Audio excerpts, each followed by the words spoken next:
September 21st, 2013. From El Cajon, California, this is episode 29 of You Can Bet on That. Hi, everybody. Welcome to You Can Bet on That, a podcast for the recreational gambler. I'm Mark Duvall. As always, I'm here with Dr. Mike. Hello. We're a little late on the episode this time. Usually we like to try to get them out at least, every 2 weeks or quicker. But we're a little late. It's actually, tell them why. Well, it's because tomorrow, the 21st of September, is our 1 year anniversary. So This is our 1 year anniversary show. Amazing. It's hard to believe that it's actually been a year since we started doing the show. Yeah. Now, be honest. Okay, we were going to record like a couple of days ago. Right. Yeah, we were. Yeah, but you said no, you refused. Yeah, I didn't feel good. I want to be upfront with our listeners. Yeah, I didn't feel good. But so we have a good excuse now. This works out good. So yeah, a year ago was when we posted our first episode. What did you think when because about a month before I kind of came to you with the idea. What do you think? I kind of blindsided you. Oh, about doing this? Yeah, about doing the show.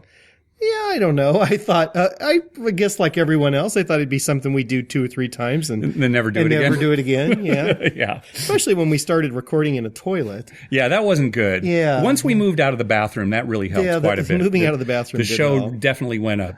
Even content-wise, it was better. My attitude got better. I know that. It was pretty bad. That first episode, we're just sitting in your kitchen and the sound is terrible. We put up like some pillows to try to get it to go, but it just, and then we're like real kind of fumbling and we had to pause a bunch of times like, okay, we're done talking about that. Let's move on to the next thing. And you look at this where we've come to, this luscious studio. Is it any better? But I hope people are enjoying the show. I think it's, for a podcast, I think we found a niche that maybe other podcasts aren't filling.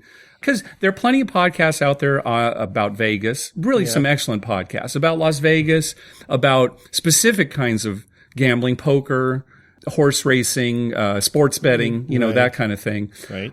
But we're the recreational gambler show. Anything, on what other show are you going to have people talking about casino war? Right. For example. Yeah. Well, this is for the average guy. Yeah. I mean, this is for, guys like us. Go to work Monday through Friday.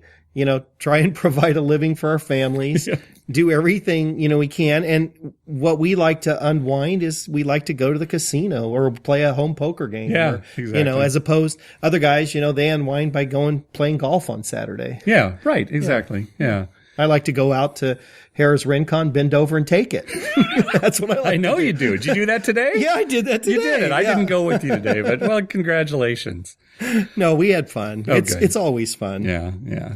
When's the last time you saw Casino War? Have we talked about that? See, here I'm saying, Casino War. What other show are you going to find Casino? I don't know that I'm doing any favors I'm sure for our show saying we talk about Casino War. I'm sure we did mention it at one point. Do you remember? We've got a friend. I won't mention his name, but you'll know who I'm talking about. It's somebody you used to work with, and he's kind of suspicious. He kind of thinks that when you go to a casino, things are rigged. Yeah, he thinks that about a lot of stuff. Yeah, so a lot of stuff in life like there's conspiracies going on. Like if he's up at the roulette table and he'll say, "Oh my gosh, Mike, this is rigged. It's come up black like 6 times in a row. What are the odds? What are the odds of that?" That he's convinced that the casino has it rigged somehow.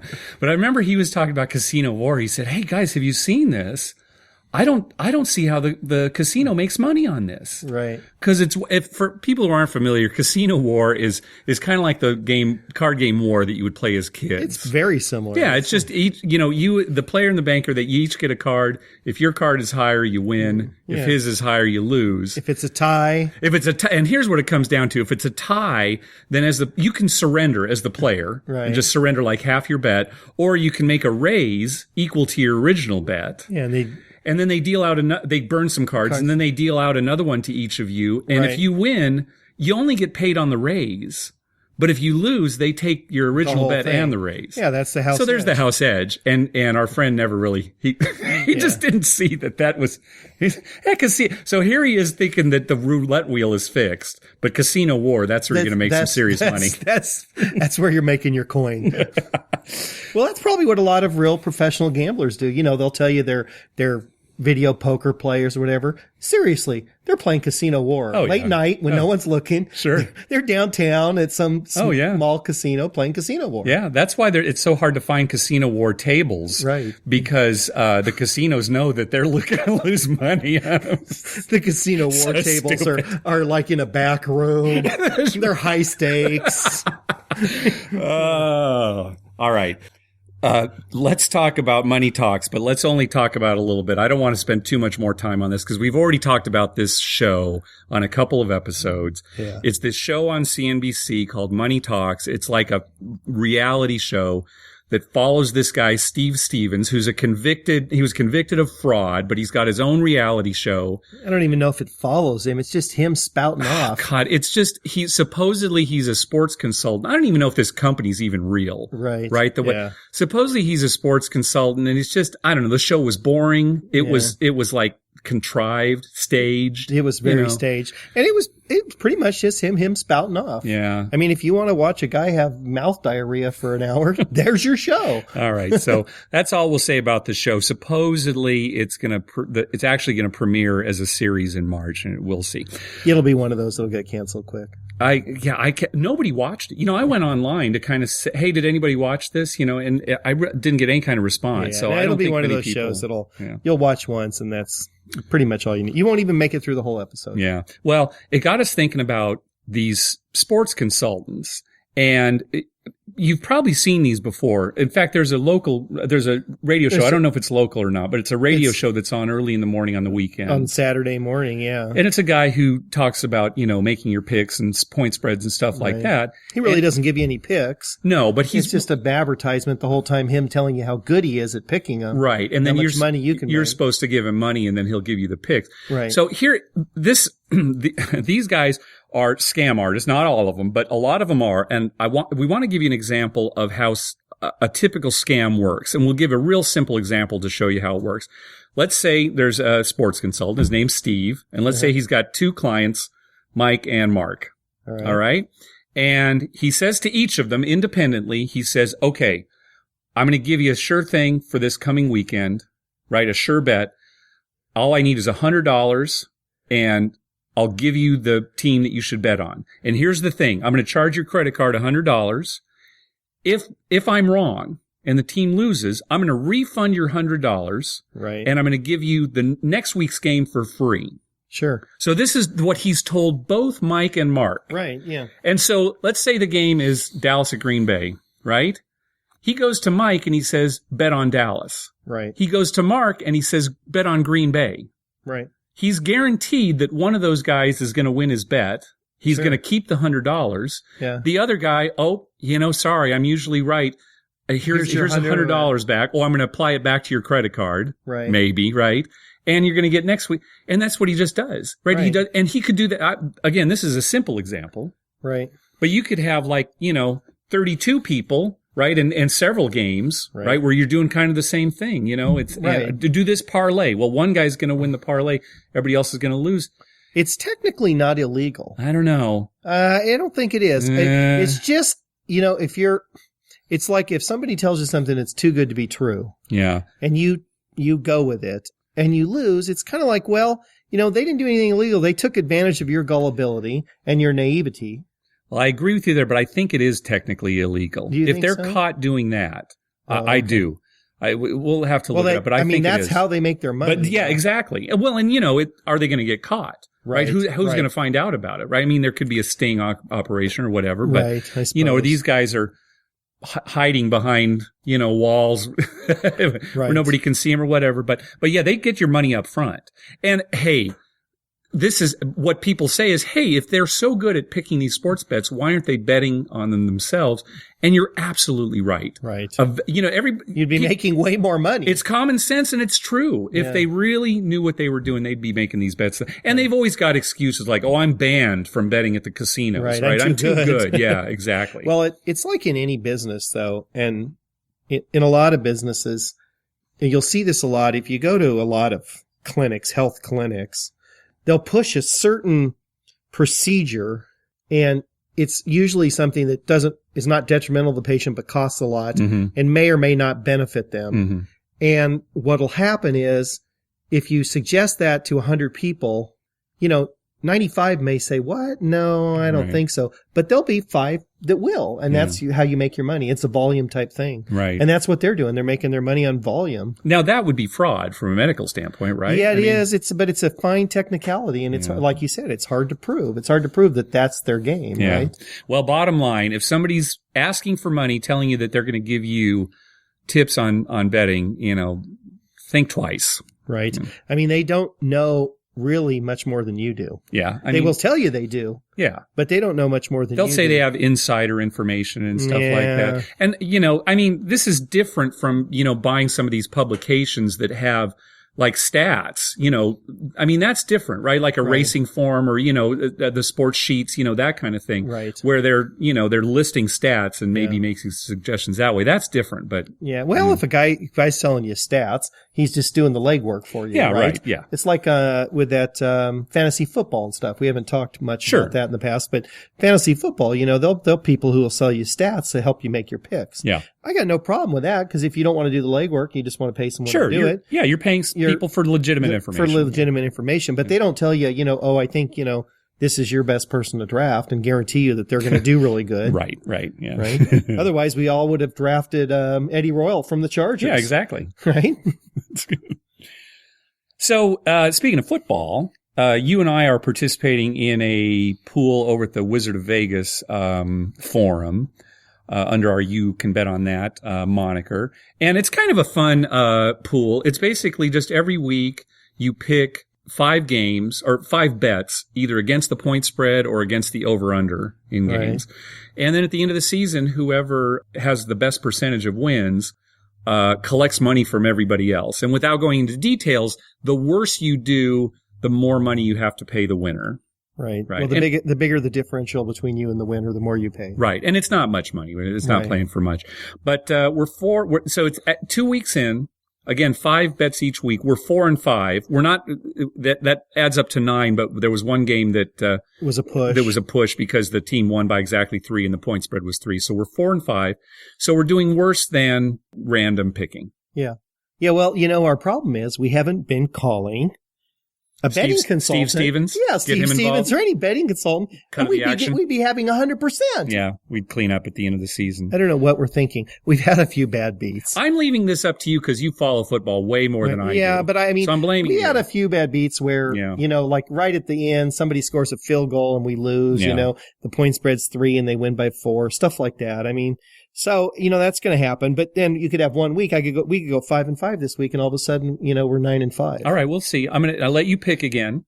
And if it's really bad, maybe I'll give you 2 more weeks. If it's really bad, I'm going to have one of my sons pick. It's just random. We'll just get a fishbowl and we'll just put all the games in there, pick one out. All right, that's a good idea too. See how that works. Yeah, either one of those is good. All right. You took a trip here recently with your family. Tell us about it.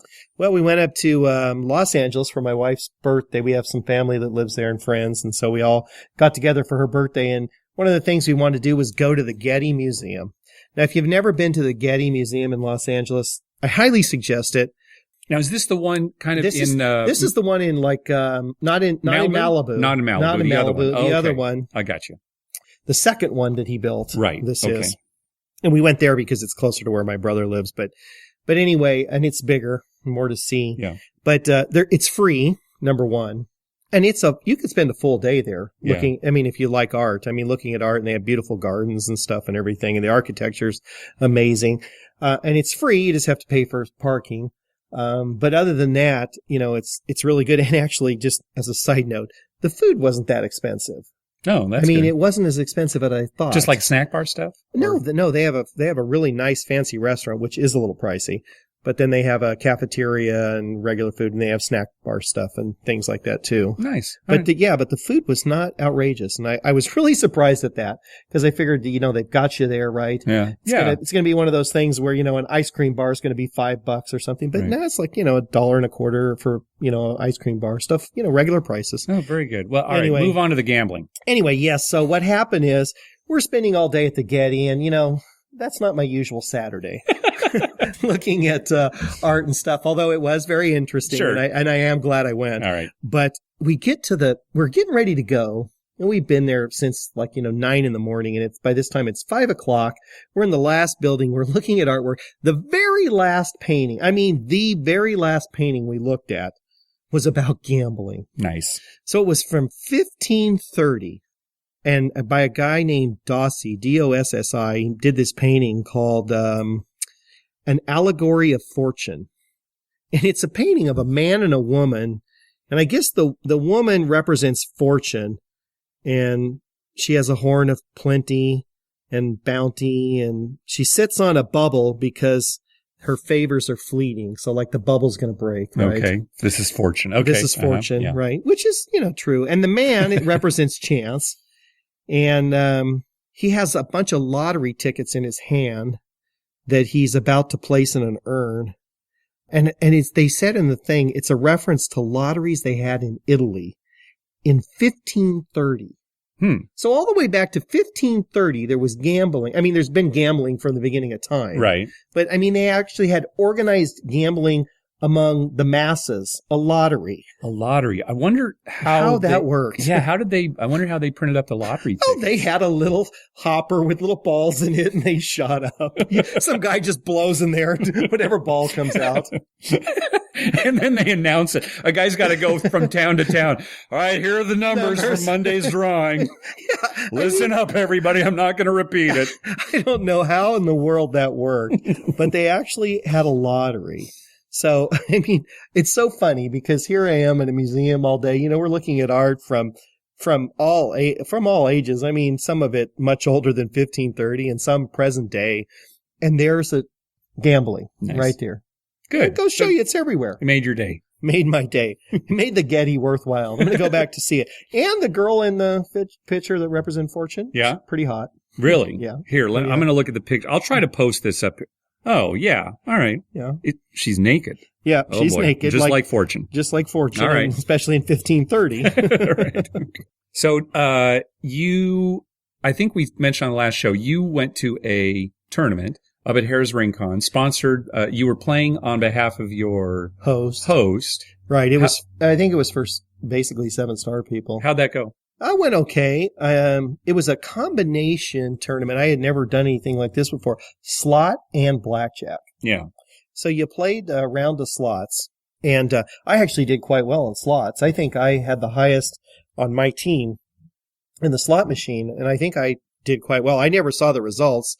You never saw the results? No, so I'm going to have to find those results out, Alan. I never saw. So you that. don't know if you won anything? Well, I don't think I won anything. They would have told me, yeah, but and I don't think our team won anything because okay. Alan would have told me. All right, but yeah, I did good on the slot part, and then the blackjack part came, and it was just what did I tell you? How many hands of blackjack? It was 10 or 15, I think. All right. I think there were 5 of us, and we did 3 times around. It was 15 hands or something like that. It might have been 10. Anyway, it was a small number of hands, and oh God, I got the worst. I think I went, it was like the 5th or 6th hand before I actually got a pat hand to stay on. I was getting 12, 13. The dealer was getting 10. Yeah. It was just one of those things. It's a little different in a tournament too, because in that, if you get 20 and the dealer has a 6, you're going to split it. Yeah. Because the idea was to get as much money as you can.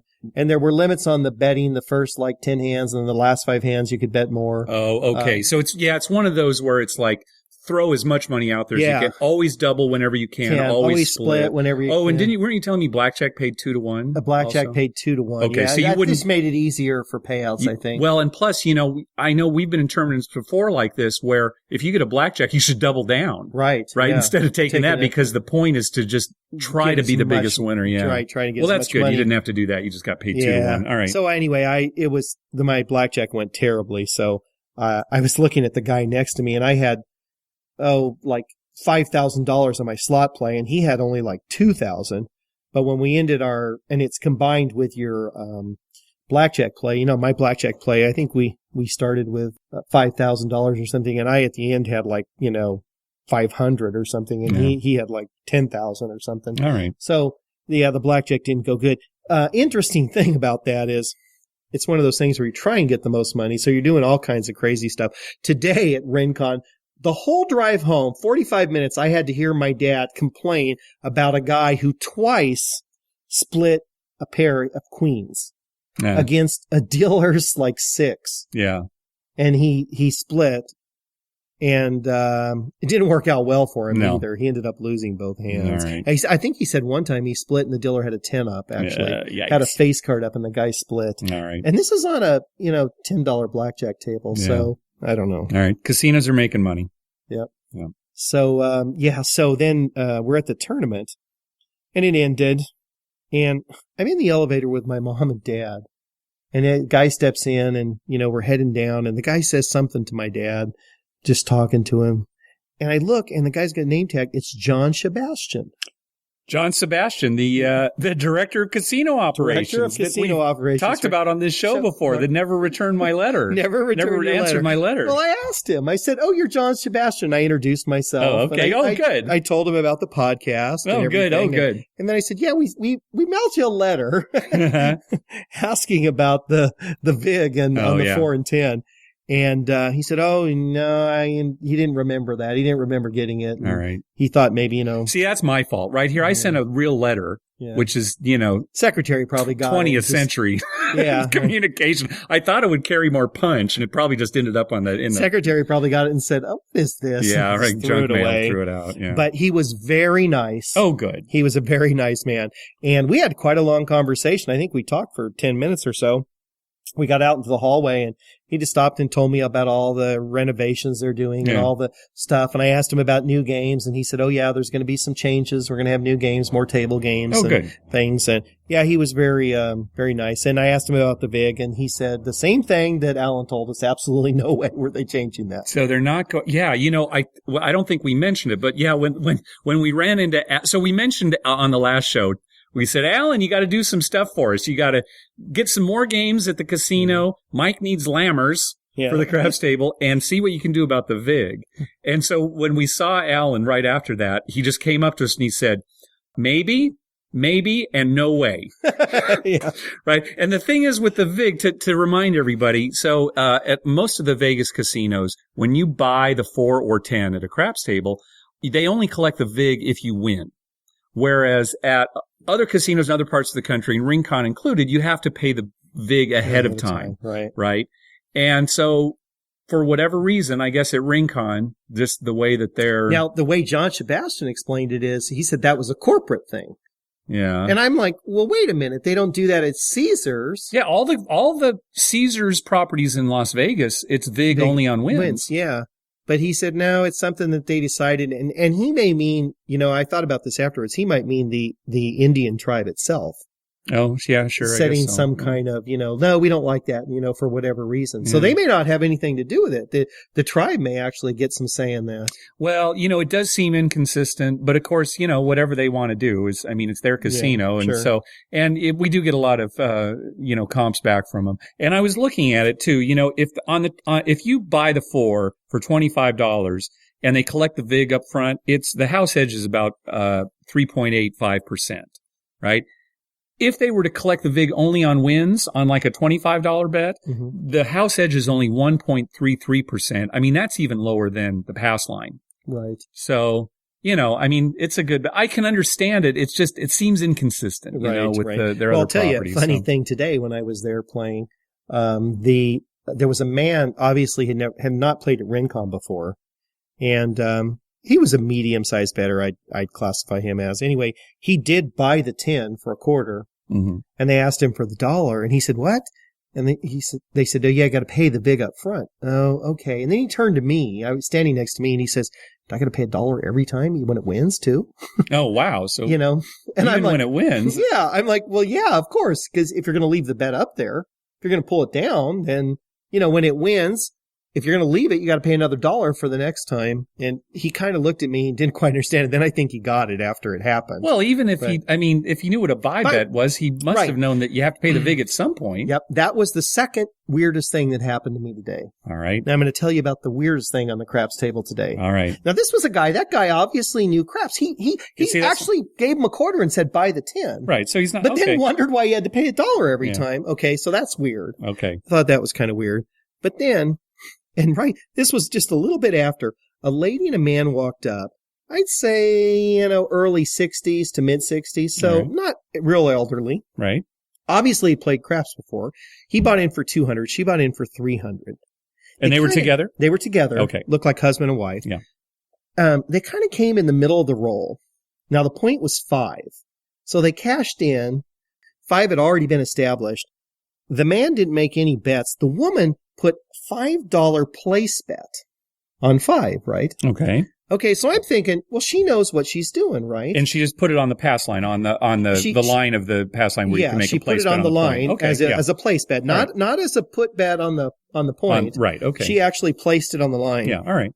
And so, signifying that she obviously knows what's going on, right? Okay, she knew better than to just put it. She placed it. All right. And then the guy rolled once or twice, made some other numbers, and then for some reason she took $15 and put it down for odds. And it was clearly odds. It wasn't on top of her $5 bet that she had placed. Okay. I mean, it was a good ways behind an odds. Okay. So now it looks like what she really had intended was to put money on the pass line. And now she's putting odds on an odd amount. An odd amount. It does not even the correct amount, right? So I saw it, but the guy was already rolling. I didn't say anything, and sure enough, 5 comes up. Okay. So the dealer starts to pay, and it's Brenda. I don't know if you remember Brenda. She mostly deals during the day. Yeah. So she looks at the bet, and she says, "You placed that, right?" And the lady actually said, "Yeah, that's a place bet, and these are my odds." Okay. So Brenda's like, she turns to one of the other dealers. So what do I do? I mean, do I just pay the place bet and the odds don't work? I mean, it doesn't make sense, right? I'd say you'd have to just pay the whole thing as a place bet. One big place bet. $20 place bet. I opened my big mouth and I said, nice. the whole thing should get You should have stayed out of it. Well, no, it didn't make any difference. All right. I just said, I said it loud enough so they could hear. I said, well, I would just pay it all as a place bet, right? Yeah. And then, but they weren't really sure. And like the good dealers they are, they called the pit over, and Anna, who was in that pit at that time, working that pit, came over, and they explained it all to her. It took a while to explain, because it doesn't make sense, right? And Anna's like, now what? Are you sure that wasn't a regular bet? No, it's a place bet. She actually said, I'm placing the 5. So Anna, deliberated a bit what she was going to do. And she said, okay, this is what we're going to do. Pay the $5 place bet. That wins 7. Okay. And then pay the $15 odds bet at odds. All right. I mean, that's so fine. She paid it, right? Yeah. The lady got ripped off $1 because she didn't make a $16 bet, Well, right, but it's still better than getting paid at the place. It's still better than getting paid at the place bet. So the player actually got the best possible outcome. Okay. And the house took the loss. That's how Harris Rincon operates. Well, that's good. I'm going to have to remember that next time. Just go up, this is my place bet and these are my odds. Just keep doing it over and over. I'm there like all the time. No, this is my place bet and these are my odds on it. The funny thing is they could have very easily said, and I'm surprised, and I know places would do this, say, look, we're just going to pay the place bet. Whatever that is behind there, it doesn't make sense. Pick it up. Yeah. That would be bad PR. That would be bad especially PR. For an amount that we're talking about. Right, exactly. It's it's insignificant really. But the funny thing is, and this is the part that was the oddest thing. Okay, here After comes. all of this, the lady says, "Yeah, you should pay me because, I'm here all the time and I know what I'm doing." I'm like, "No, you don't. You would have at least had 16." Right? For the odds. So anyway, those were the 2 funniest things at the craps table today. All right, good.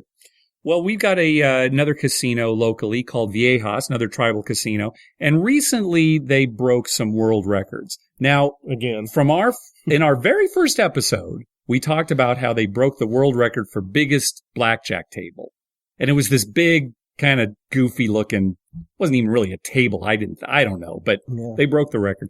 So a year later, they decided to try to break some more Guinness records. So the first record they broke, they dealt that blackjack game with that same big table using the largest deck of cards ever played with. And each card was 3 feet by 4 feet.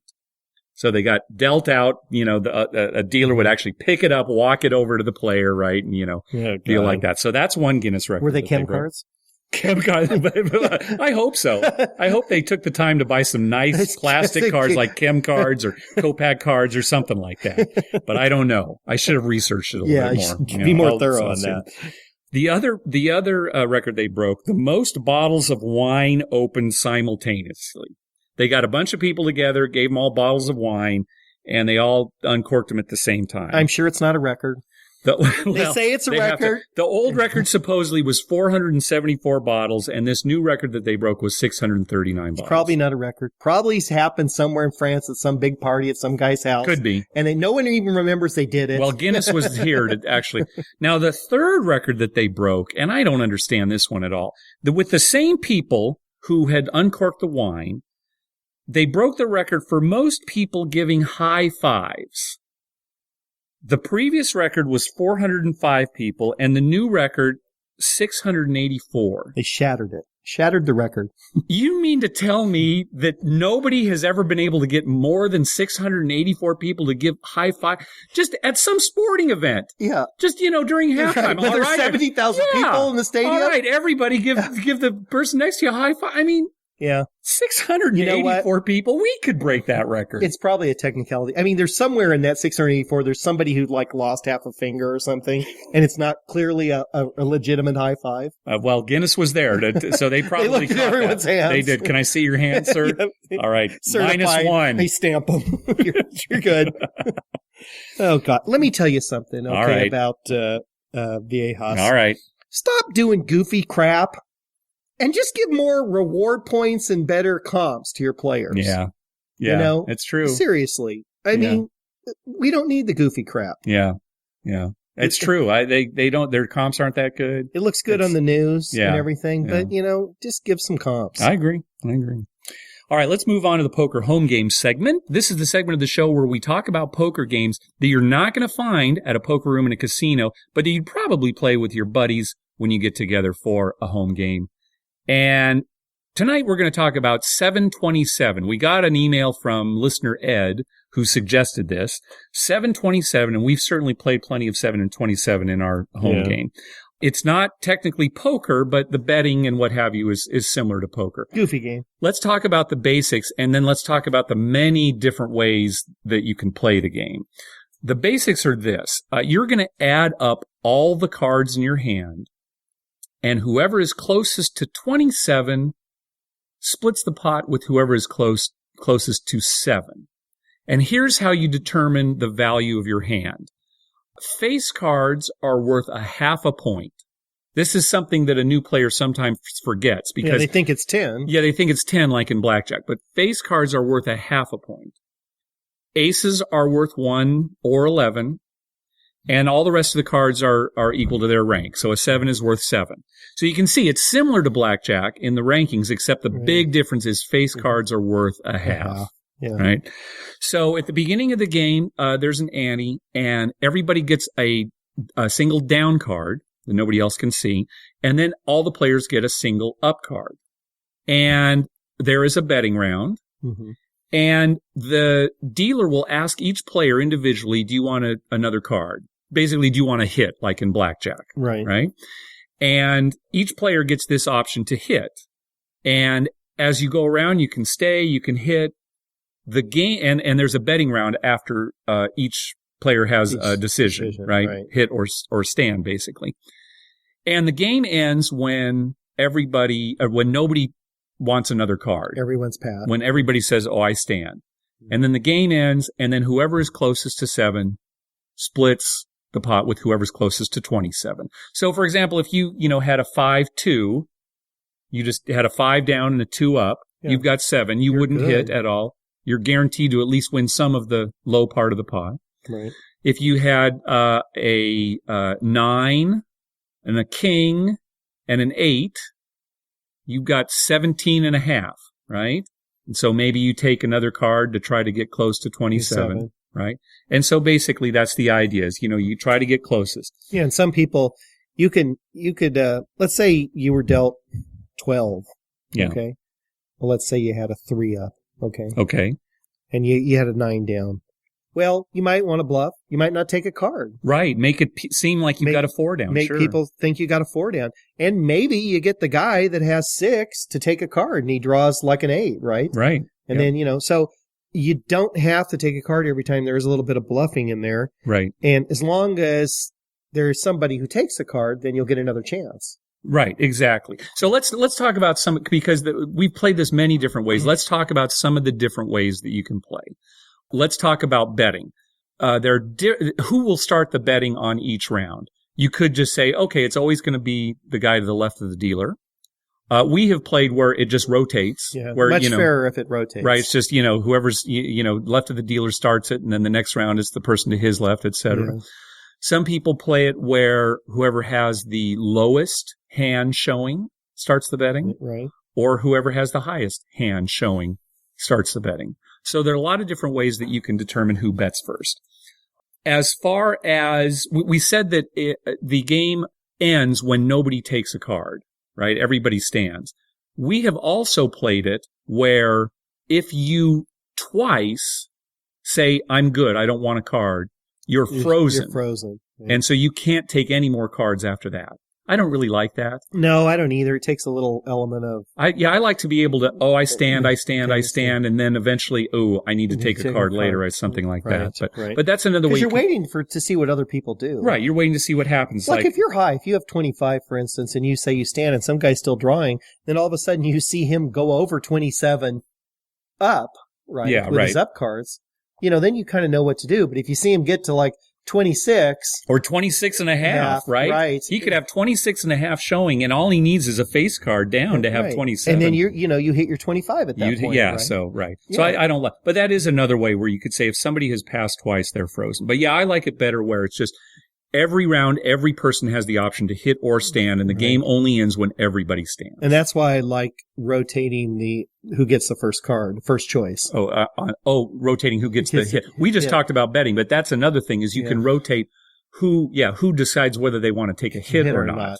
Right. And rotate I like that around. Yeah, that's a good, you should rotate that because it's more fair to some guy who's trying to bluff something through or see what other people are doing. Right, that's true. Unless you're going to play the game like, you got 6 players, you're going to play it 6 times and everybody gets the button once or whatever. But you can rotate who bets first and who gets a card first. Yeah, that's good. Some more rules. Typically, when you're determining who wins, it's whoever's for the low, it's whoever's closest to 7. But if 2 players are the same distance away from 7, a player who's under 7 would beat a player who's over 7. That's the rule we choose to follow. So for example, if one player has 6 and the other player has 8, well, they're both 1 away from 7. So the player that's under the 7, the player with the 6 would win. Yeah, that's the way we play it. Yeah. And some people, play it as just a tie. Right, so a tie. But to make the example clear, if somebody had like 5.5 and somebody else had 8, well, the person with 8 would win because they're closer to 7. Right. They're only 1 away versus 1.5. You could play it where it's a tie, but then you get too many ties and you're splitting the pot too much. I like that rule better. I like it that whoever's the lowest. And same would go for 27, right? Somebody with 26 would beat somebody with 28. We have also played it where if you go over the amount, like 7 or 27, you can't win. Yeah. Or to make it more clear, you would lose to anybody who's under that amount. Right. And you would only win if you were the only one that went high. Right. Oh, and that's another thing too. You could play it where cards speak for themselves. Yeah. I prefer to play it, and I think you do too, where you have to declare which way you're going. And then that rule would make more sense, right? If you declare high and you're the only one who declared high, right, it's okay if you've got 28 and you're over because nobody else, stayed in, right? What's interesting about the declare I love is when you can't go over. So even if you're like 27.5, you can lose to a 9. Right? Right. In the rule where you're not allowed to go over. Where you're not allowed to go over. And so when you declare, a guy can have, like my example before, can have a 3 up and a 6 down. Right. Look like he's going low. Yeah. A bunch of people drop. It's just you and another guy. You take a hunch that he's over. Right, because he's got like 26 showing. Yeah. And you're thinking, I don't think he's got like a face card or an ace down. I bet he's over. You saw a lot of face cards come up race. You think he's over. Yeah. You declare high. You win the whole pot with a 9. Right, yeah. Right. So again, the example that we're talking about here is when your rule is you can't win if you go over the way that you're declaring unless you're the only one who goes that way. Or like, I've never seen this happen, but if you had like 2 players, they were both going high and they were both over. Right. Then it'd be who's ever closest. Whoever's closest at 27, but that's never happened. And the interesting thing about this game that I like is that there are a lot of wrinkles you can play. Yeah. And you should make it clear before you start, this is my wrinkle, Right. But you're good. Your example of the bluff is good too, because if you've got a 3 showing and like a 6 down, just, maybe your idea is to just pump the pot so that everybody keeps hitting. And then once they're over the 9 that you've got, you're guaranteed, you pretty much know that they're going to go high at that point, right? Yeah, you're going to win low with a 9. You're going to win low with a 9, even if you do have that rule where you can't go over, because you'll be the only one who declares low. Right. Or if you don't have that rule where you can't go over, again, same kind of thing. You just get people to bet because they think you've got a pat hand of 7. Right. And you fool them. It's particularly important if you have, let's say, using this example, you've got that 3 up, and everyone else who's low, who has below a 7, a card up, right, has like a half. Yeah, let's say, or something. Yeah. If they had halves, then the best they can have is 6.5, right? Right, if they've got a half showing, right. And you almost force them, if you're steadfast enough, you almost force them at some point to take a card. Oh, sure. Let's say you've got that 3 showing. Right. I've got a deuce showing and a half down. Right. I'm thinking, you may have 6, but I'm still way behind you. I've got to take a card. And then I draw an 8 and, suddenly I'm over the 7. Yeah. It is a pretty fun game.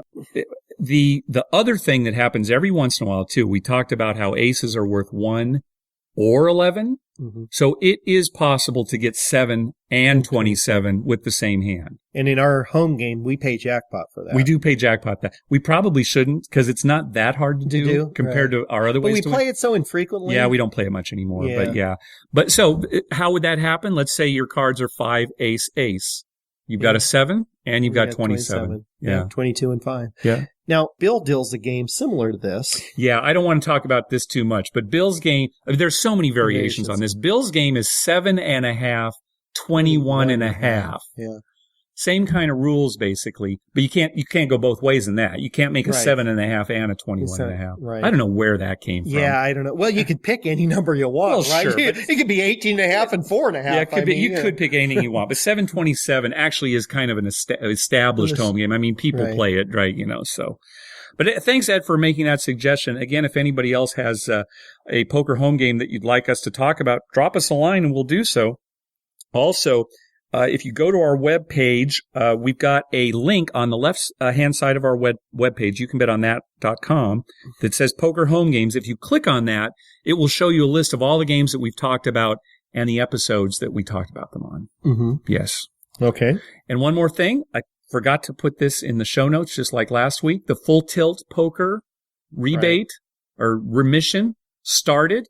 I got an email last week about it. Oh, and in fact, I was listening to the Ante Up podcast too, and they were talking about this. My email ended up in my junk mail folder. So people out there, if you had an account on Full Tilt and you had money out on there, check your junk folder if you didn't get an email this week, because you should have gotten an email saying, you need to jump through these hoops to get this refund. Went to your junk mail just because? I don't know. It's just the address on it, I guess. Maybe, it looked like junk mail. Right. But I was able to find it and went to the website and sent my request through. How long will that take? Well, who knows? They didn't give anything. Yeah. Are they sending you actual money? No. Or? You provide a bank account with a routing number. Oh, and then they just deposit in your bank account. Yeah. Mm-hmm. Well, that's not bad. But it does show what your balance was at the time. So, and mine was like $232. So nothing to sneeze at. No. So we'll see how long this takes. But anyway, Full Tilt Poker, people, check your junk mail just in case, and it'll show you everything that you need to do to go through that. To get your money. Get your money. Yep. So happy anniversary. Yeah. That's going to do it for this episode. I want to say, what are you going to say? Well, I was going to say, I think we talked about everything. We talked about football. We talked about sports betting. Yeah. We talked about how crappy Viejas is.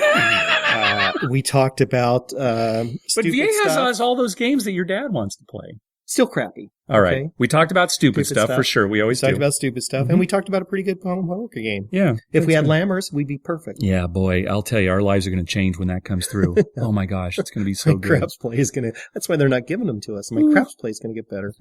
That's right. They don't want to refund you. Well, switch over to Casino War. They'll kick you out. Yeah, kick me, bar me. I want to thank our wives, too, because they put up with... I can't tell you how many times, like... you're going to the casino again? It's like, honey, we're doing it for our listeners. Yeah, right. All right. Yeah, that's working for me real well. So thanks to our wives for letting us do this. Yes, thanks, Lynn. Yeah, email us with questions and comments at youcanbetonThat@gmail.com. Also, like I said, at our website, it's youcanbetonThat.com, where you can check out our show notes and leave comments. For sure, follow us on Twitter, because we're always tweeting when we're going to be heading out to a casino. Mm-hmm. We try to tweet as far in advance as we know. Sometimes it's a spur of the moment thing and we don't give you enough warning, I know. But follow us on Twitter. We're at You Can Bet On That. Like us on Facebook, facebook.com/YouCanBetOnThat. And please, if you don't mind taking some time, go over to iTunes and give us a review. That will help us get more listeners. What do you got, Mike? Send us home. Well, I don't have too much to say. I will say this. For some reason, unbeknownst to anybody, and no one can explain this, I'm taking the Raiders to win on Monday night against the Denver Broncos. The Raiders, who are 15-point underdogs now. He called me last night. Poker night was last night. Mike wasn't here. And he called me. He said, Mark, you've got me down in the football pool for the Raiders. And this is all an automated thing. You just fill it out online. I said, well, Mike, did you print out your results as soon as you did it? He said, no, I didn't print it out. Well, then you took the Raiders, my friend. Yeah. I'm stuck with the Raiders. And that'll teach me a lesson. This week, when I fill out my football pool, I'm going to do it without my head stuck in the toilet. Yeah, that's always what been happening. It's always good advice. It worked for improving our podcast. It'll probably work for you picking your football picks. Yep. Yeah. All right, that's going to do it. We'll see everybody next time. Go Raiders.